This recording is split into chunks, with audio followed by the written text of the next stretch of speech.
Доброе утро всем, кто нас видит и слышит в этот понедельник, 23 октября, в Уфе 9 часов утра. В эфире программа «Аспекты республики», у микрофона Разиф Абдуллин. Сегодня мы напомним о событиях в Башкирии, о которых писали средства массовой информации в эти выходные. Вспомним о тех новостях, о которых наша редакция сообщала также в эти дни, но в пятилетней ретроспективе. И проведем голосование на нашем YouTube-канале. Напомню, трансляция программы идет в YouTube на канале «Аспекты Башкортостан». Свои вопросы и комментарии вы можете оставлять здесь. Ставьте лайки. Не забывайте делиться с друзьями ссылками на программу. Этим вы поддержите работу нашей редакции. Итак, давайте начнем обзор прессы. А зима близко, можно сказать, словами из сериала «Игра престолов». В Башкирии объявили желтый уровень погодной опасности из-за первого гололеда. Об этом сообщает Уфа-1. Синоптики и эксперты МЧС объявили желтый уровень из-за опасности, из-за надвигающегося шторма и гололеда. Со слов специалистов, в ближайшие сутки дороги рискуют покрыться скользкой коркой, из-за чего у автомобилистов, которые не успели сменить резину, могут начаться проблемы. В общем-то, температура тоже уже ночью минус 3, минус 8 прогнозируется. Туман утром ожидается, поэтому нужно быть очень осторожным на дорогах. И вообще советуют уже водителям поменять резину с летней на зимнюю, а также соблюдать скоростной режим. Тем временем, вчера вечером фуры встали. Даже не вчера, в субботу вечером. Фуры встали на трассе Уфа-Белорецк из-за сильного снегопада и гололеда. Сложнее всего ситуация была на тещином языке. В Украине погибли еще двое военнослужащих из Башкирии. Об этом сообщила наша редакция. Простились 20 октября в деревне Старобедеево в Нуриманском районе с рядовым Максимом Губенко. И простились 22 октября в Парке Победы города Октябрьского с Максимом Скупченко. В общем-то, вот это сообщения, которые были в эти выходные. Тем временем МКСЭД сообщает со ссылкой на Росстат, что в Башкирии выросла смертность населения. Зафиксирован рост смертности населения за август по сравнению с тем же периодом прошлого года.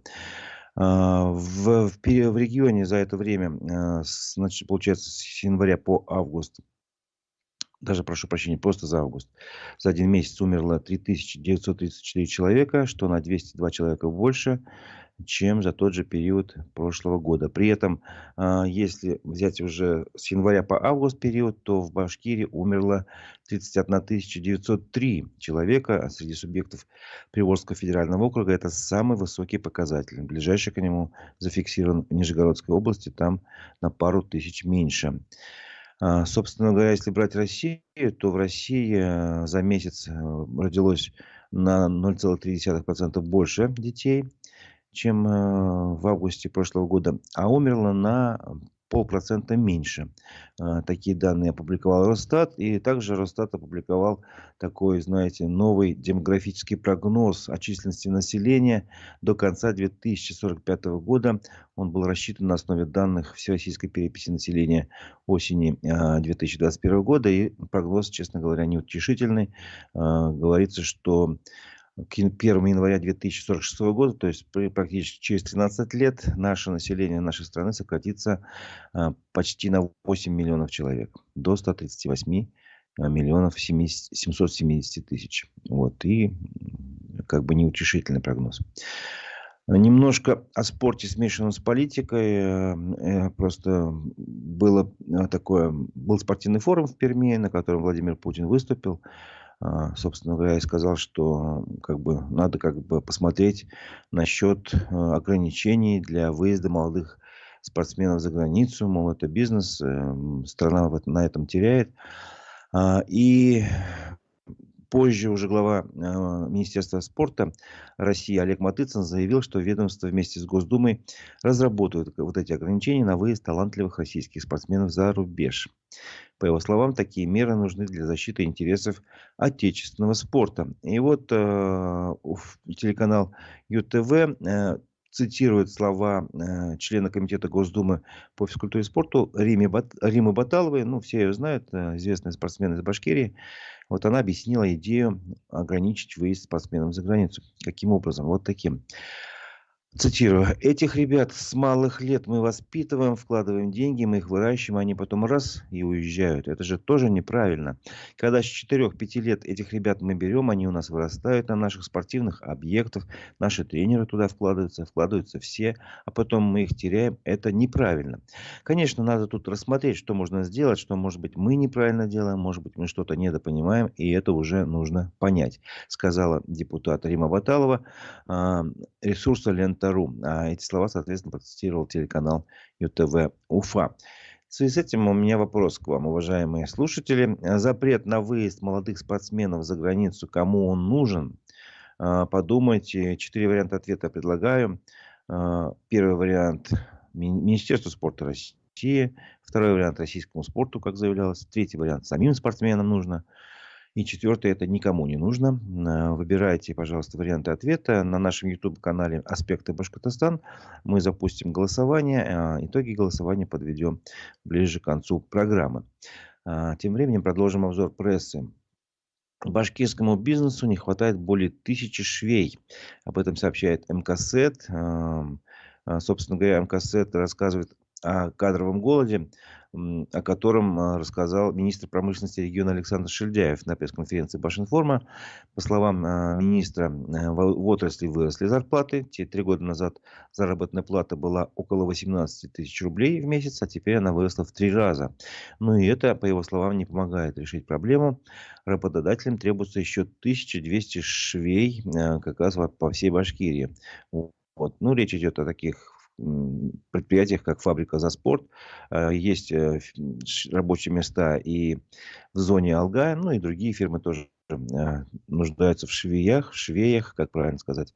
В общем-то, по данным службы занятости, в регионе имеется 737 вакансий, но тем не менее, это вот, видимо, не все данные успели дойти до официальных вот этих служб. По данным министра, 1200 необходимы швей. И как бы МКСЭД провело такой обзор, какие же условия предлагают швеям на разных предприятиях. Например, в Ишимбае предлагает 28 тысяч рублей зарплаты. Она, в принципе, не сильно больше, чем 3 года назад. По словам министра, было 18, если я напоминаю. Вот. В Абзелиловском районе предприятие предлагает зарплату от 40 тысяч.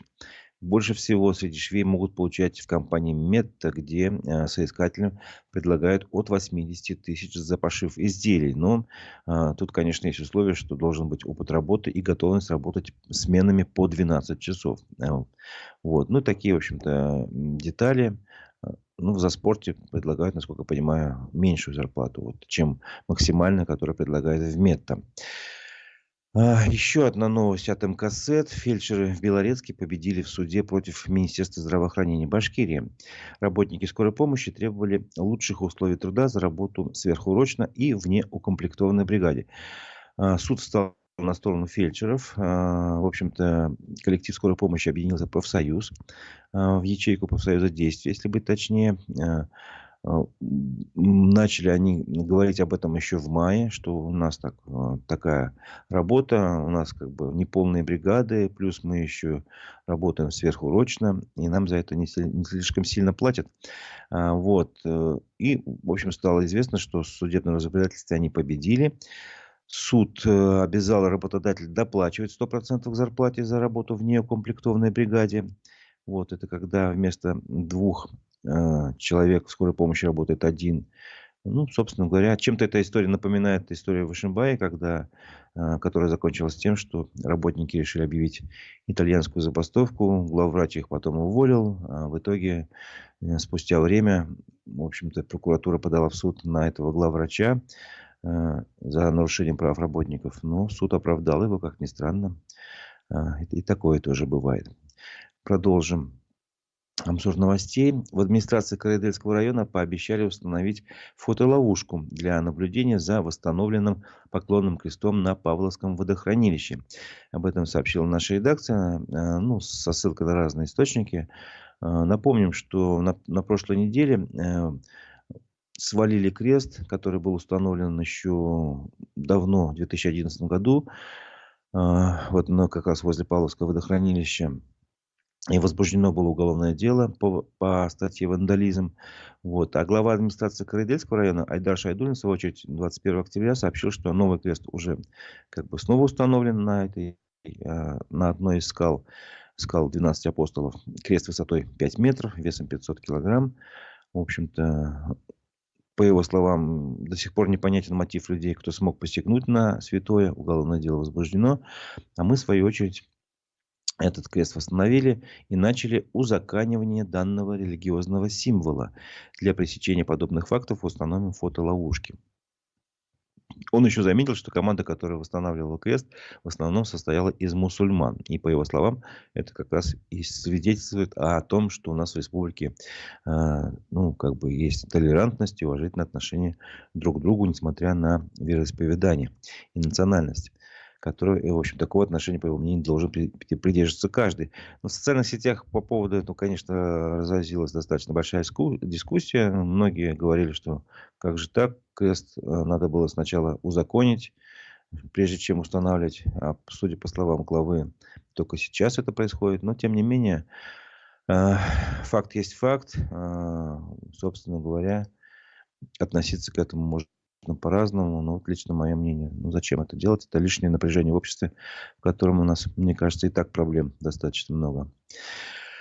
Врача из Башкирии Наиля Саматова посмертно наградили почетным знаком за доблесть и мужество. Указ о награждении подписал губернатор Московской области Андрей Воробьев. Об этом сообщает газета «На земле Салавата». Ну, собственно говоря, откуда он родом. Но сам Наиль Саматов, напомню, ему было 28 лет, когда он уехал перед своей свадьбой, чтобы заработать в Москву, где работал врачом-терапевтом в Егорьевской больнице. Ну и там как раз случилась эта пандемия, он спасал больных и сам заразился, собственно говоря, умер. Это был один из первых врачей, который погиб во время пандемии. Я пытался найти, сколько же всего медицинских работников погибло в результате коронавируса, но вот не нашел достаточно свежих данных. Единственное, нашел данные на 8 ноября 2021 года, когда глава Башкирии Ради Хабиров озвучил цифру в 33 человека. Вот. Ну, напомню, что в Башкирии вообще всего погибло от ковида 4808 человек. Это по данным на сегодняшнее число. Вот. Ну, поступок врача, конечно. Вернее, давайте еще раз почтим его память. Я выражаю соболезнования его родным, его близким, отцу и матери Раилю Саматовой и Рагиде Нурихановне Нуриевой.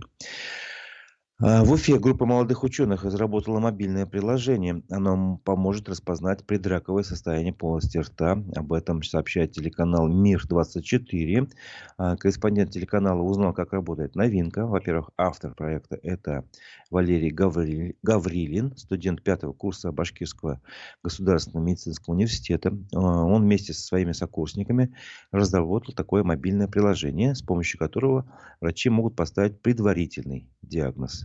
Метод такой. В общем, фотографии, которые получаются после свечения галогенной лампой, загружают в это приложение, а там его обрабатывают уже нейросети и дают подсказки врачам. Сейчас медики проводят тестирование программы в частных клиниках. В общем, там участвуют анонимно люди. Такие участники в основном это курильщики. Именно они в первую очередь попадают в группу риска по онкозаболеваниям полости рта. Ну и, в общем-то, надо еще сказать, что студент Валерий Гаврилин участвовал в конкурсе «Студенческий стартап» и выиграл грант. И его разработка вот этого приложения финансируется за счет федерального бюджета. Напомню, что у нас на канале в Ютубе «Аспекты Башкортостана» идет голосование. Я прошу вас ответить на вопрос. Запрет на выезд молодых спортсменов за границу, кому он нужен? 4 варианта ответа: Министерству спорта, российскому спорту, самим спортсменам или никому. Выбирайте один из вариантов ответа, голосуйте. Итоги голосования мы подведем чуть позже. Не забывайте ставить лайки, это поддерживает работу нашей редакции. Продолжаем обзор прессы. Дилара Гундарова, потенциальный пока, скажем так, претендент на пост главы Башкирии, написала на своей странице ВКонтакте, что в Абзелиловском районе женщине не дали медаль «Материнская слава», хотя у нее 5 детей. В общем-то, она стала свидетелем разговора по телефону активиста, который из Абзелиловского района приехал к ней, зовут его Камиль Мухамедьянов, и, в общем, он по телефону разговаривал с помощницей главы Башкирии Саенко. Ну, должность, может быть, название какое-то ошибочное, она может ошибаться в этом названии должности. Но, тем не менее, суть вопроса в чем? А, В общем, его матери не дали медаль «Материнская слава», хотя он пятый ребенок. Когда он написал «почему», получил ответы, смысл которых следующий, что такой медалью награждаются женщины, которые прожили на территории Башкирии не менее 10 лет, которые родили, установили там, и удочерили, и воспитывают пятерых и более детей, но при условии, что один из них родился после 16 апреля 1997 года, а также не ранее, чем по достижении пятым ребенком возраста 3 лет. Ну, то есть говоря, если первый ребенок родился до 16 апреля 1997 года, то такая медаль не положена. Вот. И, собственно говоря, этому парню было обидно. Дилара Гундорова, в общем-то, сказала, что это можно сделать, поправить, но для этого, конечно, нужно внести соответствующие изменения в указ главы по поводу этой медали «Материнская слава». Но тут еще маленькая деталь, о которой нужно сказать, что во время разговора с администрацией главы Башкирии мужчина потребовал от них передать решение этого вопроса как раз в некоммерческую организацию «Информационно-аналитический центр», которую Дилара Гундорова и возглавляет вместе с комплектом документов, раз они сами не могут ничего решить. И что любопытно, администрация клянется, что передаст документы. Ну, такой вот любопытный момент, когда власть признает свою несостоятельность, что ли, в решении какого-то конкретного вопроса и готова передать, спихнуть в себя, что ли, решение этих дел на какую-то некоммерческую организацию. Достаточно удивительно. Ну, посмотрим, что будет на самом деле. Эльза Маулимшина сообщила тоже на своей странице ВКонтакте о социальном портрете тех, кто приходит на бесплатные ужины. Это женщины-пенсионерки с пенсией в 11-13 тысяч рублей. Напомню, что Эльза Маулимшина, член Совета по правам человека при главе Башкирии. Она является волонтером благотворительного фонда «Добрый город», помощь бездомным. В общем-то, и, короче, она рассказала о том, что готовила горячую еду для раздачи на улице бездомным и нуждающимся. Рассказала, какое это было меню. Потом она рассказала о социальном портрете тех, кто приходит на вот эти бесплатные ужины. Так вот, давайте послушаем. Это женщины-пенсионерки с пенсией в 11-13 тысяч рублей, отдающие за коммунальные услуги по 6,5-7 тысяч. Это бездомные мужчины средних лет, проживающие в работных домах или хостелах. Там их не кормят, они работают за крышу над головой. И непосредственно проживающие на улицах мужчины бездомные, работающие мужчины, не имеют документов и жилья, поэтому официально устроиться или встать на биржу труда не могут. Говорят, что часто работодатели их кидают и отказываются им платить даже за проделанную работу. Ну вот, собственно говоря, если это все так, ну, по крайней мере, то, что женщины-пенсионеры получают маленькую пенсию и почти половину отдают за коммунальные услуги, естественно, на еду, собственно говоря, не хватает. Те, кто живет в Уфе, прекрасно это понимает. На 7 тысяч в месяц на еду точно вам не хватит. Ну, не знаю, на самый простой и то. Вот поэтому такая помощь, как бесплатный ужин там, или обед, им очень пригождается. Поэтому они туда приходят. Но добавлю, что Эльза Маулимшина сообщила, что Доброму городу, этому фонду, который такие обеды организует, ужины, прошу прощения, очень не хватает автоволонтеров, то есть тех, у кого есть автомашина, кто бы мог привезти еду в пункт, где кормят людей на улицу Кировоградскую, и отвезти пустые уже контейнеры обратно. То есть, собственно говоря, работа несложная, но вот им такая работа нужна. Тем, кто заинтересовался и готов помочь, найдите, пожалуйста, в социальных сетях ВКонтакте помощь бездомным. Добрый город, ну, ключевые слова: Добрый город Уфа, найдете там. Приют Надежда называется страничка этого благотворительного фонда. И там есть все координаты, к кому можно обратиться, телефона, собственно говоря. Пожалуйста, помогите этому доброму городу. Теперь к спортивным новостям. Вчера было два спортивных матча, футбольный и хоккейный наших клубов. Уфа выиграла в Ульяновске местную «Волгу» со счетом 3-0. Вот, голы забили, что очень, наверное, приятно для башкирского футбола, его воспитанники. Дублем отличился Мигран Агиян и 1 гол на счету Никиты Белоусова.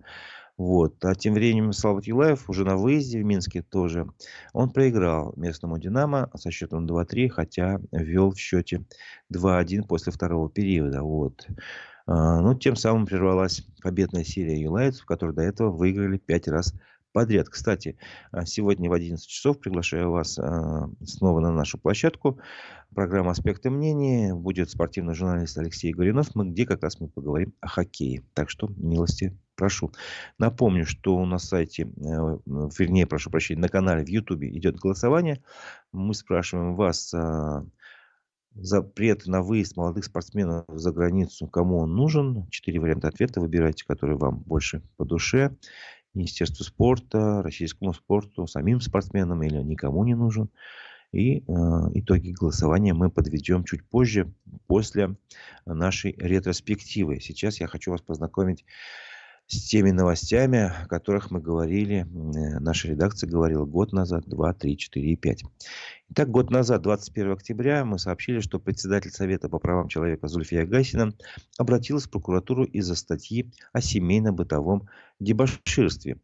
Она стала свидетелем того, как административная комиссия Уфимского района хотела наказать женщину за то, что она повысила голос на мужа. Хотя до этого она вызывала полицию из-за его рукоприкладства. И женщину хотели наказать в соответствии со статьей Башкирского кодекса об административных нарушениях, рассказала Зульфия Гайсина. В общем, и эта норма вызывает очень много вопросов своей неопределенностью. И, как она сказала, по мнению районной административной комиссии, женщина не имела права повышать голос на мужчину, хотя спор вышел из-за того, что бывший муж недобросовестно распоряжался совместно нажитым имуществом. Ну, в общем, чиновники Уфимского района посчитали, что женщина совершила действие, посягающее на честь и достоинство мужа. А после того, как он начал ее избивать, нарушительница, видите ли, стала недопустимо хватать в руки предметы для самообороны, такие как кружка и детские игрушки. Вот такая, собственно говоря, была ситуация. Лично для меня дикая. Как так? Мужчина, который, значит, своей женщине там что-то с недвижимостью напортачил, потом начал еще, собственно говоря, и сам руки прикладывал. Она не может даже голос повысить. Но это какой-то матриархат. Патриархат, прошу прощения. Это, ну, какие-то средневековые нормы и правила. Вот они тогда, год назад, в Уфимском районе действовали. И председатель Совета по правам человека обратил на это внимание. 2 года назад, 22 октября, мы сообщили, что с начала года в Башкирии от отравления алкоголем погибли 129 человек. Ну, собственно говоря, эта цифра прозвучала. Эта цифра по сравнению с прошлым годом примерно на том же уровне была зафиксирована.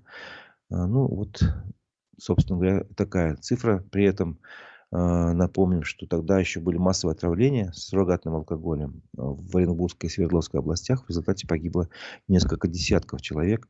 Ну, это как бы просто напоминание еще раз о том, что с алкоголем дела иметь не стоит. Продолжим нашу ретроспективу.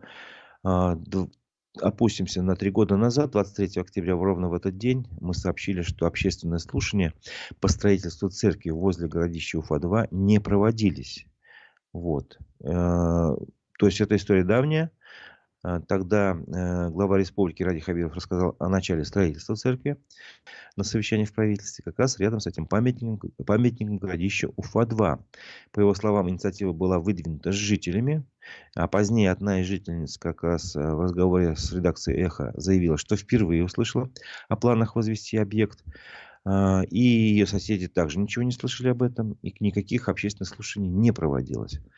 Вот. Ну, на что нам уточнили тогда в администрации главы, что поскольку проект межевания территории был утвержден ранее, поэтому проведение общественных слушаний, собственно говоря, и не требуется. А просьбы о строительстве храма поступали в митрополию от православных жителей республики. Ну и еще единственное, что этот участок ранее был отведен фондом жилищного строительства под строительство многоквартирного дома. Вот, от этого проекта решили отказаться в пользу как раз создания рекреационной зоны и храма. Вот. Ну, такая ситуация, она сейчас разворачивается. Вы всегда прекрасно, кто следит за нашими эфирами, за новостями, знает, что Много протестов было после этого решения в этом году по поводу строительства храма возле городища Уфа-2. Там, оказывается, есть еще такая территория, как называется, городище Уфа-3. Ну, то есть историческая территория, где можно найти массу интересного про нашу историю многовековой давности. Ну, а если строить, там, естественно, мы ничего не узнаем. Вот. И пока решение о строительстве храма приостановлено, пока должны пройти какие-то уже общественные слушания, но не в рамках, как положено по закону, именно о строительстве, а в рамках общественной палаты. Уже первое заседание разных сторон прошло, и будут еще, и уже когда вот несколько, видимо, круглых столов пройдут, то будут выработаны рекомендации общественной палаты для главы республики, ну и вообще по этой ситуации, собственно говоря, будем следить за событиями. 4 года назад, ровно в этот день, мы сообщили, что в Башкирии подорожала гречка, цену на крупу повысили поставщики. В общем, с сентября они еще поставщики поставляли гречку по 35 рублей за килограмм, сейчас по 46. Ну, то есть тогда, на тот момент, в октябре, 4 года назад, подорожание было зафиксировано в районе 15%. Ну, собственно, я могу только добавить, что сейчас я посмотрел официальные данные статистики. Сегодня гречка стоит 55 рублей 26 копеек. Рост по непростым, ну, по нехитрым подсчетам за эти 4 года составил 16,7%. Ну, гречка в среднем по 4% в год у нас подорожала.